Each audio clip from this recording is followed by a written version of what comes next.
안녕하세요. 조포르차입니다.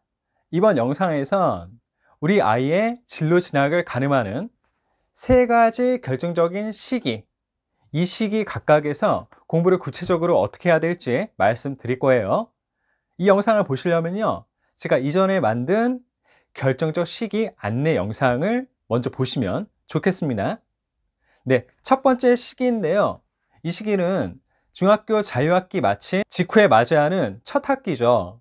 뭐 어떤 학교는 중학교 1학년 2학기일 수도 있고, 또 어떤 학교는 중학교 2학년 1학기일 수도 있는데요. 이때 제가 추천한 과목 순서는 국수형 과사였습니다.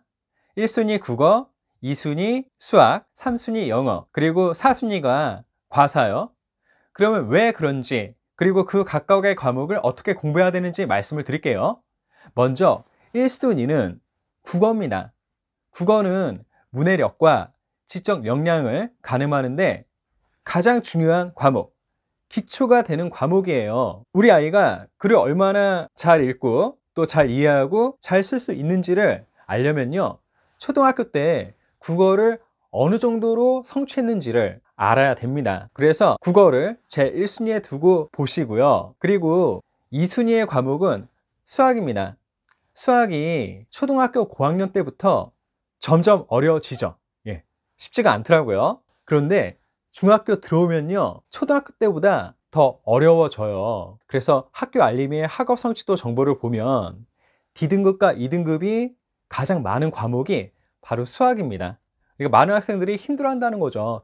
근데 고등학교 수학은 그것보다 더 힘들잖아요. 중학교 때 벌써 수학을 놓아버리고 또 따라가지 못하면 그때는 대입은 아주 많이 힘들어지는 겁니다.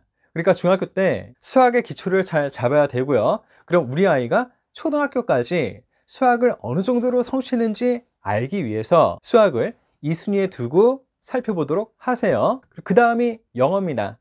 영어는요, 중학교에선 평균과 A등급의 비율이 가장 많습니다. 예, 매우 많아요. 제가 봤을 땐 우리나라 어린이들의 영어 수준이 그만큼 높아졌기 때문이라고 생각하는데요. 그리고 중학교에서 그렇게 시험이 어렵진 않아요. 제가 추천드리는 건 중학교에서의 학업 성취에 대해서 절대로 안주하지 마시고 꾸준히 계속 공부를 하셔야 되는 겁니다. 그리고 과학과 사회는요, 사실 초등학교 수준에선 어떤 깊이를 논할 정도는 아니죠. 그래도 학생들이 뭐 책이나 영상 매체들을 통해서 과학과 사회에 대한 지식들을 많이 접하니까 어떤 지식을 얼마나 아는지를 파악하고 정리하는 게 중요한 겁니다. 자, 그러면 각 과목을 어떤 식으로 공부해야 되는지 말씀드릴게요. 초등학교 때 국어는요, 책을 매일 꾸준히 읽도록 하세요. 많이 읽으면 좋긴 하지만 많다는 양에 매몰되어 버리면 아이가 책 읽는 것 자체를 싫어하게 될 수 있습니다. 제가 보았을 땐 책 읽는 걸 매일 꾸준히 해서 자기 삶의 습관, 루틴으로 정착시키는 게 제일 중요하다고 봐요. 하루에 10분, 단 한쪽이라도 좋으니까요, 매일 책을 읽게 하시고요. 그리고 책을 선정하는 게 중요한데 저는 글밥이 많은 책이 더 좋다고 생각을 합니다. 점점 그 글밥의 양을 늘려가야죠.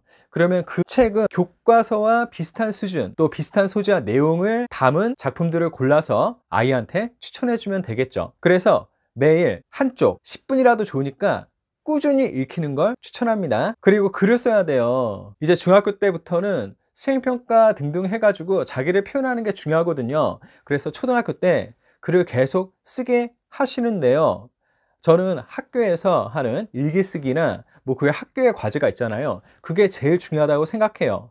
그거를 최우선에 두고 하시고, 그거 외에 또 아이가 더 필요하고 더 소화할 수 있다고 하면 어머니께서 사교육 등등을 활용하셔서 아이가 하게 하면 되겠죠. 그런데 명심하실 거는요, 학교가 최우선이란 거예요. 그 독서와 표현에 있어서 부모님의 모범이 제일 중요합니다. 부모님께서 아이 앞에서 책을 계속 읽으시고요, 그리고 부모님이 직접 글을 쓰는 모습을 보여주는 게 좋은 거죠.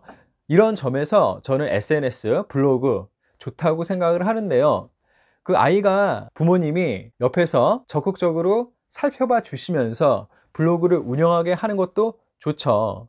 아니면 그게 좀 불안하다면요, 부모님이 운영하시는 SNS와 블로그에 아이가 직접 글을 쓰게 하는 것도 좋습니다.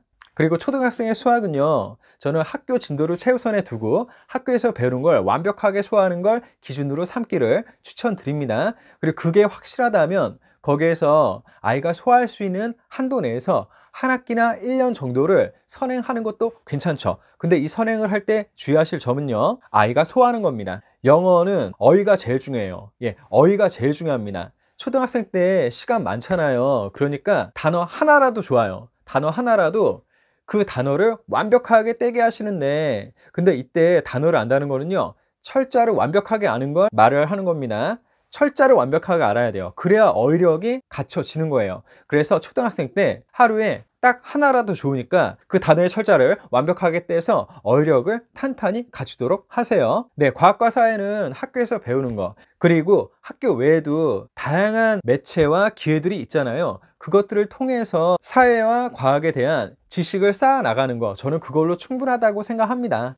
여기에 덧붙이면은 학부모님께서 같이 살펴본 거에 대해서 얘기를 나누시는 게 중요하겠죠. 지금까지 말씀드렸던 것처럼 중학교 자유학기 직후에 첫 학기의 과목을 이런 순서로 살펴보도록 하시고요. 그리고 거기에 맞춰서 초등학교 땐 제가 말씀드린 대로 공부를 하시면 좋겠어요. 계속 응원합니다. 화이팅! 더 좋은 수업, 더 좋은 세상. 언어를 넘은 치유. 이 꿈에 함께 하셔서 감사드립니다. 그럼 행복하세요. 다음에 또 만나요.